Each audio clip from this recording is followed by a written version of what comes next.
So as you can see, much of the leather still has this really nice sheen to it, but this section, which is more worn, looks much duller. And it's an absorbent leather, it's gonna drink up whatever we put on it.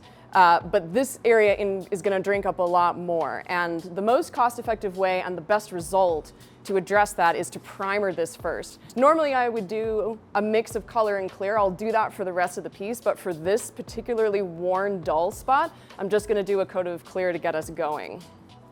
So I've got a damp sponge, and I'm just gonna squirt quite a bit on and just work quickly. And of course, starting again in these tufted, these recessed buttons, and then graduating to the broader areas.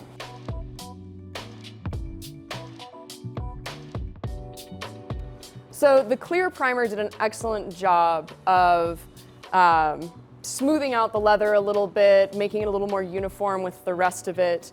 If it felt still a little scratchy, you could polish it with some 320 grit, even 500 grit sandpaper, just to even it out a little more. You could even add another coat if you feel like it needs it. In all things, less is more. You can always add more later, so I would say if it ain't broke, don't fix it. The idea is just to kind of create a consistent, uniform base upon which we're then going to put our color.